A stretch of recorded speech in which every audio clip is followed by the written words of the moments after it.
Okay, ladies and gentlemen, welcome back once again for the 116th week of the You, Me, and BTC podcast. I guess it's not once again for the 116th week because we've never had a 116th week before, but it's welcome back once again. And aside from that, this is the 116th week. Okay, I don't know if that made sense, but thanks for being here anyway. I am Daniel Brown, and I'm here with Tim Baker and John Stuart. So yeah, if you want to find out more of the You, Me, and BTC podcast, you can go to youmeandbtc.com. I'm going to say it 100 more times, just like we did last week, because why not? Anyway, we also have another super special guest. We've kind of had a string of guests. I think this is, the third or fourth week in a row with guests, which doesn't happen all the time, but it's awesome when it does.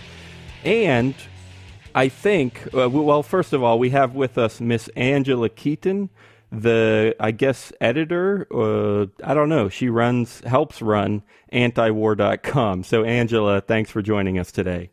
Hey, I am so glad to be back on the show. Last time I was with Drew Phillips, and we helped us make a beautiful dramatic moment of the peace haikus, which you guys helped sponsor. So thank you so much. I'm director of operations at antiwar.com. I do anything that basically isn't in terms of setting editorial direction. Which can be everything from outreach to organizing activism to doing very low-level editing. But mostly I really focus on finding funding, making sure that the activist and reader base is happy and focused, and also just appear at all the different places where I can table and talk to strangers about the war, ideally non-activists. So I do it's a little bit of everything for antiwar.com. But one of the things we do, because I do fundraising, is I am involved in Bitcoin, and right. I don't know if we talked about this in the episode, Drew, but, initially, I'm a second-generation libertarian. I've seen just about everything, and I'm kind of old school when it comes to things like gold standard and tangible hard money. So when Bitcoin first came along, I called it a rather rude name, which I won't say on your show. Rhymes with Bitcoin. So that was years ago. I've gotten far past that now with Bitcoin. So and now it plays an interesting role in my life and in my activism. But that's all centered around my work at antiwar.com. Yeah, that makes a lot of sense. That's what we've seen you do. We've met you at a couple conferences, and we have talked about Bitcoin a lot, and you promote the site and promote the anti-war / pro-peace mentality, and I think you've always done some great work. And I also was going to add, I think that you are our most common guest, I guess. We've had a couple 2-time guests now, but I think you're our only 3-time guest, and I think maybe this is the 4th time, or maybe we just had Drew one time, but yeah, so you're our most common guest so far, and that's great. So don't say common, that sounds bad. Say most frequent. Most frequent? Yeah, I guess that works. I don't know, I was trying to come up with a term. You're not a common guest. But no, it's great on the most frequent. Antiwar.com, we took Bitcoin on in November of 2012, and we kind of decided to go in, and we had to think about it for a while. We went in deep. We cover digital currency internationally as part of our foreign policy. And of course, at the time we thought we were kind of thinking ahead, but now of course we've been correct, right? Bitcoin, of course, has been used into this thing about things that might help terrorists. Terrorists might use Bitcoin. They might use bicycles too, but we haven't outlawed bicycles yet. We should, though. We definitely should. They're very dangerous, and they provide alternative ways of transportation that I don't know. I just don't feel comfortable with them being on the road. Yes, the roads that won't get built under our way of life. I know. It goes back to we didn't know how all the reasons why we would be about Bitcoin, but the obvious ones are the ones that you've all heard before. Of course, we're trying to get out of fiat currency, empire's blood money, and draw attention to the way people think about banking and how wars are financed. And that, everyone listening to this already knows that and probably heard, has the Ron Paul elevator speech down on the Fed pretty much. But there's lots of other reasons that are specific to antiwar.com. Anti-war groups, and this is fairly common for anti-war groups, it's not that unusual, but anti-war activists have been under federal scrutiny since World War I. And antiwar.com is under specific notice from the FBI. So one of the things that Bitcoin is really good for is for people who are scared off by realization that the FBI is monitoring us, and that did cause us to lose some donors because not everyone was comfortable with that, even though, it wasn't bad terms or anything. They just didn't want that much attention drawn to themselves. So, which is understandable. But Bitcoin, while not perfectly private and anonymous, certainly is for us a way of backup funding in case everything goes wrong, including that we're under, if we ever lose our ability to publish because of surveillance by one of the many intelligence agencies that runs the country. So for us, it is really important. We've kind of expanded on that, and we're looking for new ways to make it relevant to what our mission is. So I'm going to be, at the end of the month, I am going to be speaking with MK Lords at the San Diego Bitcoin meetup, and we're going to talk about more radical ways, including we've been reading a lot of discussions by sex workers. One of the things is that people can have sexual privacy if they want to hire the services of an escort or something. They can do this, and this transaction not only is private on the customer's end, but also on the sex service end. So, in other words, so people, because people who do sex work, if they use certain interfaces, can get their money confiscated from them for, voluntary consensual sex, for exchanging money because of that. So, which is really a pretty horrible thing. So, Bitcoin definitely is going to be a way of people avoiding that, and it's something that hasn't been emphasized too much inside the libertarian world, though in other places where I read a lot of sex worker sites for activism, and it's a pretty exciting, digital currency is a pretty exciting time for people in that industry, as well as for clients.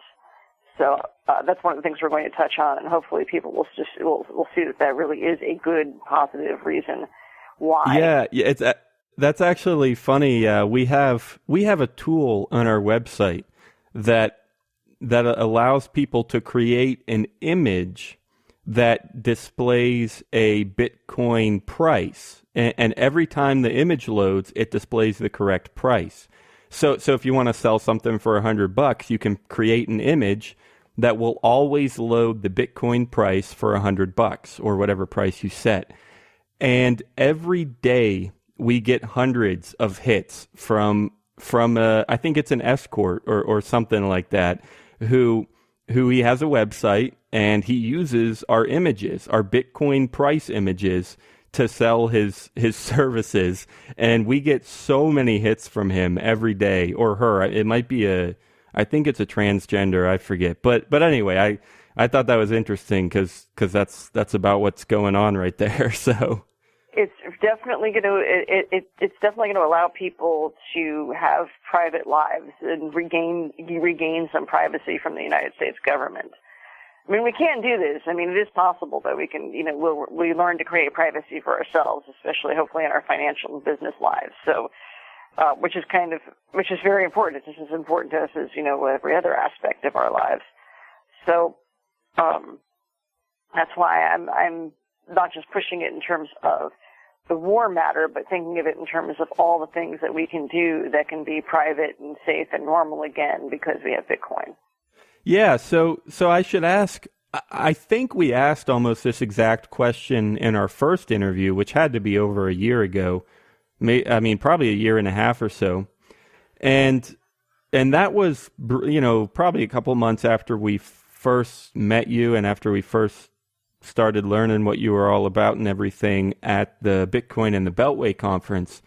But so I guess I just want to ask, how's that going? I mean, what is the attitude like in the overlap between Bitcoin and anti-war? Especially, how has it changed in the past year?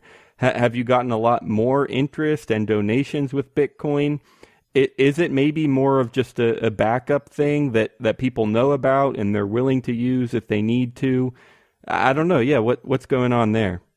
It's a lot of different things. I mean, one of the reasons why we take Bitcoin is certainly market demand. I mean, if you think about the kind of people who would read an anti-war site, and, people on the hard left certainly, but a lot of libertarians and anarchists, and within that you're going to have a certain amount of people who, they're going to be early adopters of any kind of new technology if they're not actually, involved in creating it for themselves. So the part of the reason why we took it is people would just write me and say, hey, are you going to take Bitcoin?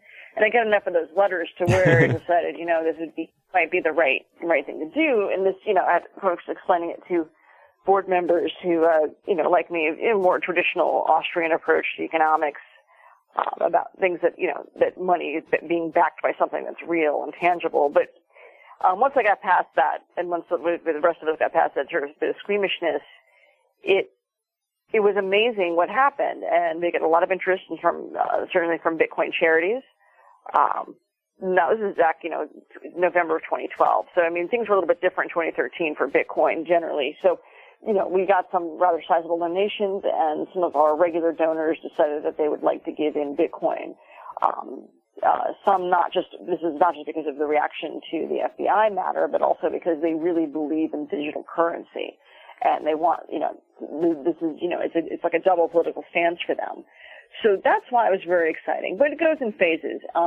I'd like to get more in Bitcoin, and in part because, I'd like to, things that we can get for antiwar.com that we can pay directly in Bitcoin, including, certain kinds of technical help, which is great because that's, it's a way we can exchange, goods for services, and it's a way of being very, very modern about it.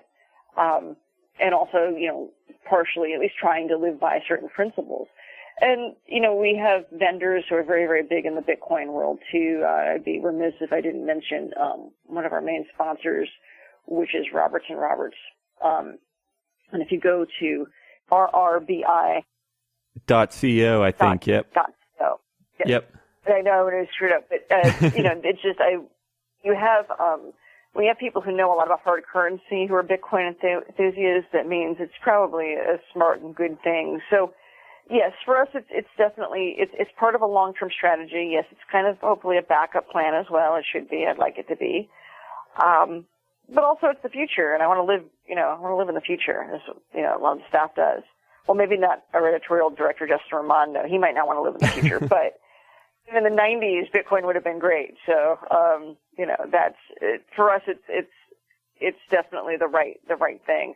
And yeah, and yes, I mean, I'm motivated to come on shows about Bitcoin because I want people who are anti-war to give us money in Bitcoin, and this is because it's great all the way around. You were talking about you're mentioning overlaps between anti-war audiences. When I went to BitCon in 2013. It's that audience. And I mean, I saw about 20 libertarians I knew, but there were 2,000 people there. And clearly, 1,980 of them I didn't know. So they were all from the tech world who, the people who gravitated to that event, were, the kind of mindset that Bitcoin tends to be an anti-authoritarian mindset. So I didn't have to sell anyone on the anti-war message. We were doing a shared table with Free Aid and Bitcoin Not Bombs, which is an important part of antiwar.com's PR and social networking strategy. And Free Aid is a group of people with medical services, do volunteer at libertarian events. So if someone has a heart attack, boom, you've got someone who can do that. We shared a table, and it was the most amazing retail sales day of any booth I've ever done in any event ever. But what was amazing out of those that we didn't have to. Oh, everyone wanted to spend. Everyone wanted to show off their Bitcoin and spend their Bitcoin and get Bitcoin shot glasses. It was just, and one man was teaching his 9-year-old son about economics, and he came by the table and started explaining what antiwar.com was and all of these theories as a little 9-year-old, and he was taking pictures of stuff. I mean, it was just like it was a very interesting event. But I didn't have to tell anyone why they needed to be anti-war, they were already there. Those people, the people in the Bitcoin world already have that down. Even if they haven't memorized all the, timelines of what happened in Syria or whatever, they're instinctively anti-war. So that's why, I'll always make the time to talk to people who in the Bitcoin world, because that's maybe where the future of the anti-war movement is. You're trying to look for groups of people who are anti-authoritarian or people who are motivated by other reasons to be anti-war, including in people of faith or people who have a political commitment to pacifism. But it's just with Bitcoin, it's a very easy match. It's not hard to explain to people who are involved in Bitcoin why war is bad. And I highly recommend anyone in your listening audience, if they haven't heard, on antiwar.com's blog, some time ago, we had the video of Roger Vere's speech on war and Bitcoin and why peace is so important to him. And I think that's a really good thing for people to listen to. It's very inspirational. So if you Google that, or if you want, you can email me at angela@antiwar.com and I can send people links. So. Yeah, that reminds me also, we got a tweet just before we started recording from Bitcoin Not Bombs. I'm assuming that's Drew Phillips that tweeted us. And he said for speaking of Bitcoin Not Bombs in our audience, he said that you guys listening should tweet to anti-war.com. It's anti-war.com, all one word, on Twitter. And use the hashtag why I am anti-war, and just let us know. Tell us what you're thinking about and why you're anti-war. Send us a tweet like that, and we'd love to hear it. Are you tired of Bitcoin dice and ready for something different? Try LuckyBit, the original falling coin game, at luckybee.it. It's the most exciting Bitcoin game on the web. You can bet on 5 different payout lines and win up to 999 times your bet. You can even use their faucet to get some free Bitcoin. Dice is boring. Play different at LuckyBit. Check it out at luckybee.it. So, Angela, you mentioned also before we started recording that you had some interesting ideas about where Bitcoin might go or what we could do with it. I haven't heard them yet, so I'm interested too. So can you share some of that, what you're thinking there? Well, that's where I was kind of going with, why I was talking about things like sex work, because it's just, we're having a radical shift in our culture. I can, thank Ron Paul and some other people for that. I'm not talking about in terms of our politics. This election cycle, whatever, that stupidity. Not that. I'm talking about like real cultural change. And that's why I think Bitcoin is, that's why, it's still worth it. Even when I get bored or I get tired of all the Bitcoin death calls, like every other day someone's saying today is the day Bitcoin is going to die, or more regulations or more problems, it's still worth it, because if it's not Bitcoin, it'll be something else eventually. But in the way that libertarians, and specifically I'm talking to libertarians, but this is for anyone who wants freedom, the ability to be able to exchange goods and services of any kind, or any kind of things or money for any reason, or just give something to somebody, that you can do that with privacy that you don't really have. We haven't had anymore, certainly not in my lifetime, because I was born around the time, the war on drugs began. And so for me, all my life, there's always been all these crazy regulations about money. And as I've gotten older and older, like Know Your Customer in 1999 was a big deal, because it made it so that basically, once you took a certain amount of cash out of your bank account, you had to sign all kinds of paperwork, and that amount got smaller and smaller and smaller, and I lost track when it got down to like $3,000. But that, any kind of cash it has to be documented. And which makes, whatever, if I want to buy a used car, what the hell business of that is anyone's? Or if I want to buy, all kinds of drugs or whatever, certainly no one's business. Of course, lots of important, good, and wholesome things that I, would do with cash. But the fact that it has to be documented, which is really it's kind of a weird thing, and I don't use this expression often because I realize how it could be misconstrued, but like, one of the few good things about America was that, what was in your bank account really was private. I mean, it was kind of like this bourgeois, norm that you didn't ask people how much they made, or you didn't discuss the specifics of their money. It was just understood as part of being well-bred. It was considered vulgar and crass to do so. But now the government has all kinds of information about how you spend your money and what you're doing. And so the other side of this too, and I just, I love the idea of digital currency, but under a current system, the system the way it is now, the life that we're living, I don't want to see cash go away. I want to be able to do things with cash and receive cash from people without it being documented for all kinds of reasons. Yeah, I have a story that I should share briefly. I mean, there's actually not much to it, but just a few days, or maybe it was actually just yesterday, but my mom sent me a text and called me up and said that my entire family had our bank accounts shut down. And I mean, we still don't know why, but I'm guessing it has something to do with me using Bitcoin and buying some and selling some. So yeah, I'm with you there about, the tradition, the banking system and the restrictions about how much money you can send and the paperwork that just how suspicious they are. And or at least they say they're suspicious that you're doing bad stuff, but really they just want to collect information and in case they need to use it against you or something.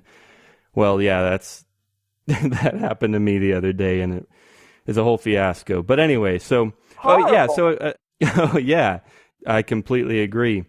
And that also reminds me of another thing, speaking of the end of cash or just the government trying to keep an eye on your money. You sent me an article a couple weeks ago called ISIS and the End of Cash. And I actually won't even say much more. I'll just ask you what was the idea there and how does that relate to Bitcoin? Well, I was hoping that folks, I sent this out to different people because, thankfully I got some folks to interview Jason Ditz, our news editor, who wrote this for the American Conservative. And this is, Jason's an expert. I mean, he studies terrorism day in and day out, and he's particularly on questions dealing with Syria and ISIS and so on. I mean, very few people know as much as Jason does, so that's why he's our news editor. But he also knows quite a bit about finance, and you can find his work at what is the great money site that's name is really strange. Sounds like it's a men's rights site. Seeking Alpha, local financial site. I thought it was a men's rights site. I guess I was confused. But anyway, it's a financial site, and Jason also writes there as well. But basically, though, just to give you a few lines from, and this, you can find this at the American Conservative. The date on it was February 24th, and you can also write me if you want the link. But quote, if you listen to administration officials, the key to winning the war on ISIS is to cut off the group's funding, some of which the government claims is tied up in stacks of U.S. dollars. At the same time, banking interests and policymakers claim the possession of a $100 bill is practically evidence of criminality in and of itself. Yeah. Right? Isn't that crazy, right? They're going to try to push, basically, is that they're going to try to use this to eliminate the physical money. And this is why foreign policy, I'll just make my little weird stump speech, foreign policy is the most important thing that anarchists and libertarians should focus on. Because the foreign policy is everything. This is our police state. It's just our police state exported. It always kind of splashes back all over us, and not just in blowback, but in just the constant violation of our civil liberties under the guise of trying to protect us from terrorism. So that's why my focus is always on these real basic issues like war and peace, police state. That's kind of where I put my efforts. Because as you can see, the war on terror affects everything. I don't want to live in a society, at least in the current situation anyway, that we're in, without cash. Yeah.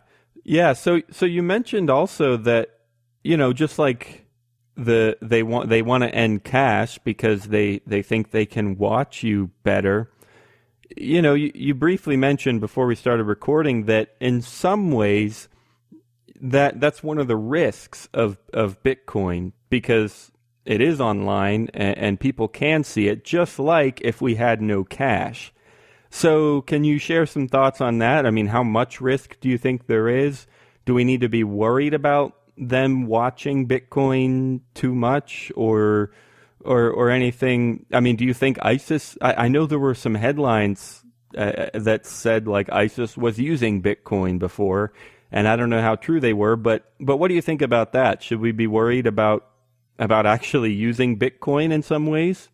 Well, I mean, I'm just going based on my own experiences with antiwar.com. Like, it would have been ridiculous to assume that antiwar.com wasn't under FBI surveillance. And I think in terms of people who are big movers and shakers in Bitcoin should at least, be aware of things like COINTELPRO and do some reading historically on things the FBI does. I mean, things that are actually on historical record, not so much conspiracy theory. It's funny in our movement we kind of get, folks get all worked up over all kinds of conspiracy theories, but things that the FBI and CIA have actually done that, the documents have come forward and, witness accounts and so on, the Freedom of Information Act kind of things, and that, hardcore serious journalism is all documented, we totally ignore. And so it would be naive not to assume that there's going to be monitoring of journalists, let's say, who cover Bitcoin, because they're influential, and a lot of these young people who got rich off of Bitcoin pretty quickly. I'm certain that they're under something. This is just guessing. I'm assuming, though, that given the interest in Bitcoin by some big players and how much the state wants to regulate it, they know that probably the best bet is to co-opt it as opposed to outlaw it. Well, yeah, you can. I think, co-opting is definitely more beneficial for them because they can run more stuff or keep control of it. That's what everyone's always talking about, it getting too big, too many people getting, like, if that's where people are worried about it when you're it's going more mainstream, right? Yeah, isn't that kind of what we covered with the article from Amir Taki a few weeks ago, where he was saying, like, if it gets too big, then the government will just step in and they'll use it for funding warfare and for welfare and whatever. Not really if it gets too big. It'll just become another part of that system. Yeah. Like, it's not really about Bitcoin doing that. It's just like they're going to use it for all those things just as much as they use the dollar now. Maybe. Is that what he was saying? Taki or me? Well, both. And kind of wrapped up in that, he was also saying that maybe Bitcoin isn't something that we should expect everybody to use or be able to use. I thought that was what his main point was, but I think he definitely said something along the lines of where if it's Bitcoin could be very valuable for the government if they can figure out a way for them to still get taxes from it. They're not going to have any problem as long as they get their cut from it and as long as they're able to keep track of it. I think I would agree with that. Just like Angela said, co-opting it. And also, you would be mistaken to assume that they're not watching Bitcoin. I mean... Oh, no, I thought Bitcoin's anonymous, Daniel. No one could see me do this. Well, yeah, that's the thing, though, is that's one of the reasons that we're here. No, I don't know if that's right. But that is why we are here, people, to tell you all, to make sure you don't make mistakes. One thing we like to tell people is just, when we're on the air and recording and everything, is just, hey, make sure you're careful with your Bitcoin. Make sure you know how to be anonymous if you need to be anonymous, because, you got to change addresses. You got to learn about shared coin and whatever, because just like you said, Angela, of course they're watching. It's a public ledger worth what is it? Probably, I don't know, a couple $2 billion is the market cap of Bitcoin. So of course they're watching. And I mean, we've also had some interesting conversations about whether privacy is overrated and should we be, they could come after us for what we do with Bitcoin, but they could come after us for anything, anytime if they really wanted to. I mean, they've got tanks and nuclear bombs or whatever. So and I don't know. I'm not as worried about. You got drones; they can watch everything. Well, yeah. I mean, It's true. Which actually, this isn't somewhere we had planned on going, but now I'm actually really interested to know, Angela, what you think. We have an episode titled "Is Privacy Overrated?" We kind of struggled with that question just because some people go way out of their ways to hide in the corner, and I mean, I don't think we never said that privacy is a bad thing. You should definitely have your rights to it, and if it's easy, then yeah, try to be as private as you can. With email or messaging or money or whatever it is. But also we felt that maybe some people were just going over the top, and in trying to be super, super private, they kind of gave up everything anyway, because they just kind of weren't going anywhere and weren't doing anything because they were trying to be so private. So yeah, I'll just put that out there, Angela. Any thoughts about that? Whether some people think privacy is better, or they overthink privacy and try to be too private. I don't know. Any thoughts on that? Well, for each person, it's like a subjective, what privacy plays to you. I mean, I know philosophically there are people who believe that privacy doesn't matter, and people they're only private because they're ashamed. And I think that's quite wrong. I think that's quite misguided. Privacy, I think, is a very normal adult tendency. I don't feel I owe anyone anything about my life. Information, otherwise, record keeping. And this whole bizarre notion about record keeping, about humanity, is a weirdly governmental enterprise. It's not a normal thing. It's not something that, you would do in nature. It's something that, the way our, quote, civilization, if putting big air quotes around that, is developed. No, I think privacy is quite underrated, actually. And because I'm an activist in a controversial area, I've always been extremely careful about how I frame what I say about my private life, or where I appear, or what information I put out there, because I, understand just how thin some people's boundaries are, as well as, they call it doxing now, but basically it's harassment, and it's mostly done to women. That's a very common, that is a very common threat to keep people from speaking out, is being doxxed or having one's family exposed, or to, ridicule or embarrassment or physical harassment. So, no, I think privacy is very underrated, and even though I think it's great that we have all the, the libertarian movement has come to one of those great phases about where everyone's discussing sexual freedom, I think in that should be included the idea of sexual privacy, where you don't have to discuss your sexual life, proclivities, activities with anyone, and you owe no one any accounting for them. So, no, I think privacy is a wonderful thing. I mean, I do realize that a lot of libertarians, like in the way they live off the grid, I mean, they tend to not always be so creative in the ways they could be to really hide their privacy. Hiding your privacy doesn't mean you perhaps forego a driver's license and all the weird, stupid state privileges that go with that. But maybe you rethink how you get a driver's license, or where you get a driver's license, or what information you give to the DMV, these sorts of things. You're thinking through more carefully about how records are kept, what information you give to others, how you present yourself online. All these things, they can be done in creative ways to give you quite a bit of privacy.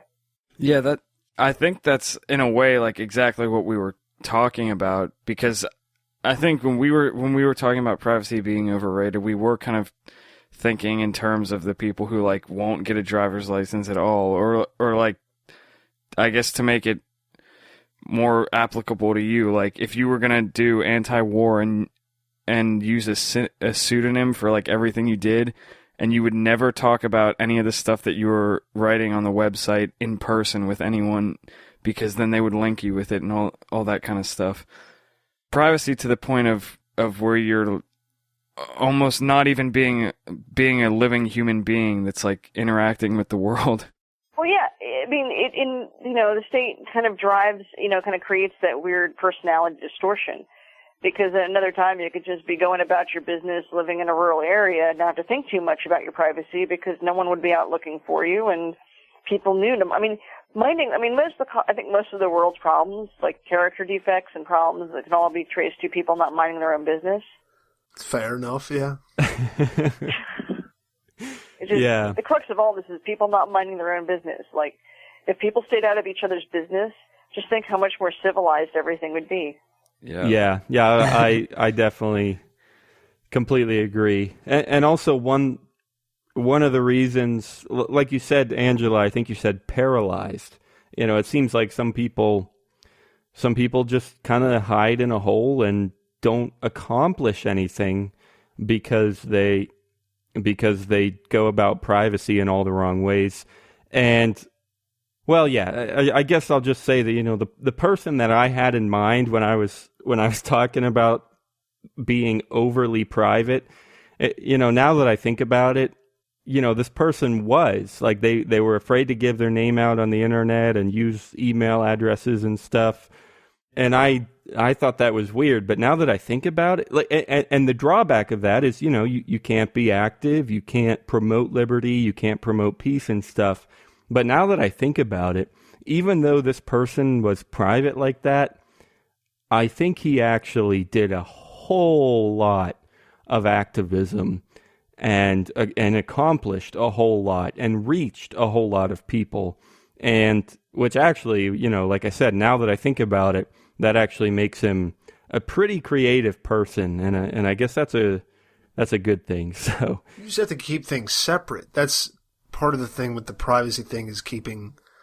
Like, you see a lot of people on Twitter nowadays. They don't have, like, there's a lot of stuff on there now that people don't have their names up, people don't have their pictures up, and they never have. They try to keep it safe because they don't want to be harassed outside of it.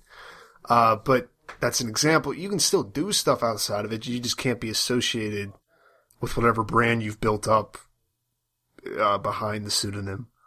Yeah, I think that's about right. Yeah, just, you know, just like with Bitcoin, you're right. Bitcoin is pseudonymous, and so you have your fake name, your fake Bitcoin address, which may or may not be linked to your real identity. But yeah, if you want to keep it separate, that separate identity can still accomplish a whole lot. It just stays separate. So I think that's true, and I think I agree. Yeah, so I guess we can wrap up here pretty soon. And before we do that, of course, we try to do our advice of the week. So I guess we'll just get right to it. Angela, we mentioned this ahead of time, so I will ask now, have you come up with any crazy advice about anything at all? About Bitcoin, about your audience peace? is going to love this. No, this is going to be, this doesn't apply to everyone in your audience, but I can assure you it applies to some people in your audience. Gosh, should I even do this? I'm frightened to even say. Please piss our audience out.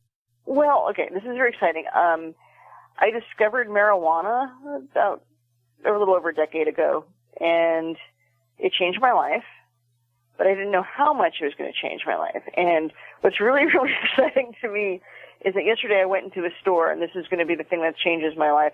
I went into a marijuana shop, and there's 3 clerks. They're all busy. 2 of them are women, and I'm trying to position myself to speak to the women and not the man. And this is because I want to go in there and ask, and I did this, about THC cream suppositories for women's health.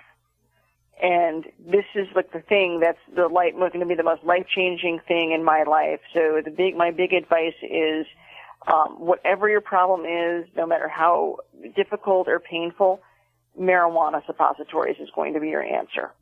Interesting. Man, that you heard it here first, guys. that is memorable, and yeah, I don't know much about it, but yeah, let's look into it, and let's encourage the audience to learn about it and see what it's all about.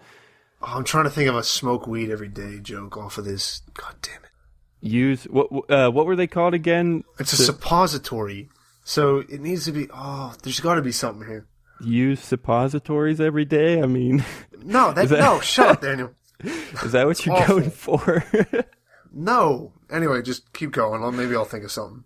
Okay, well, like I said, interesting. I don't know much about it, but now I want to learn about it. So, well, I guess I'll throw my advice out there.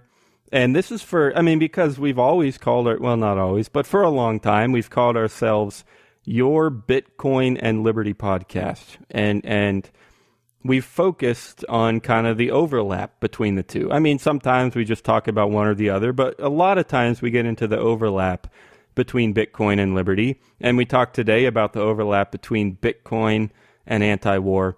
And so what I want to say is, for anybody who's really just on one side of those, or I guess there's kind of three things: Bitcoin, anti-war, and liberty.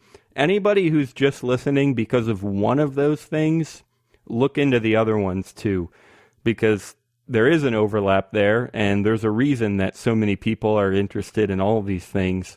So if you're here because you like Angela Keaton and you don't know anything about Bitcoin, go read up some about Bitcoin, which I don't know, it's kind of known enough now that I feel like almost everyone's done some reading on Bitcoin, but still, do some more.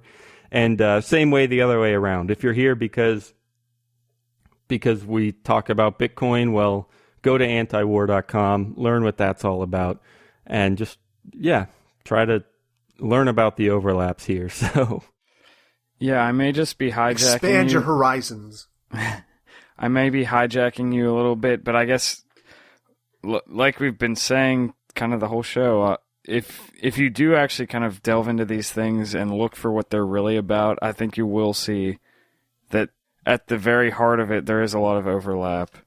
Maybe it doesn't seem like that from the surface level, but I think it's there. Yeah, that's actually something I learned. Episode 1 of this podcast, I knew very little, if anything, about liberty and about, anti-war or pro-peace. It really is Bitcoin that you can listen to the show and you'll see. I mean, the first episode, I'm asking Tim some questions, and I've told this story before a couple times, but my whole experience in the overlap started with Bitcoin, and then I just learned a whole lot more, and it took me here today. So yeah, I agree, John, and I think people should. And now, Tim, it's all on you. You're the one who has to close us out with some epic advice. Go for it. Well, first off, somebody please tweet me or the show some kind of alternative to smoke weed every day that has to do with suppository, because there's something there that somebody else smarter than me is going to get to. But advice: check out antiwar.com and youmabtc.com, and actually, those are good ones. I'll let you stop there if you want. I don't want to stop there. Yeah, fuck it, I'll stop there. All right. Well, hey, this has been great, Angela, and I want to give you one last chance we've already mentioned antiwar.com, but anything else? Yeah, I think you already mentioned your email, maybe your Twitter, but one last time as we close so that people know what to do as soon as they hit the stop button or they turn off their phone or whatever they're listening on. Where can people find you? Where can people reach out to you? What should they be doing? I mean, should they be contacting you about anything or tweeting you about anything? Where can people go from here? They should always be giving us a monthly donation, which is tax deductible. Oh, yeah. You can always put it in Bitcoin or any other, pretty much any other medium. We're happy to take your money. We're always happy to do that. It's we're basically, I'd say we're not quite 24/7 because we do slow down a little bit on Saturdays now, so the staff isn't go crazy. But antiwar.com anytime. My email is akeaton@antiwar.com or angela@antiwar.com, and I always great at taking questions, and I love talking to libertarians about these sorts of things. So, whatever we can, do to help out and we can learn more and make you happy, just let me know. Email me. Awesome. Yeah, definitely, guys, get out there and do that. And I'll say one more time, tweet to @antiwarcom and put us in there too, @you, me, and BTC, and use the hashtag #WhyIamAntiWar.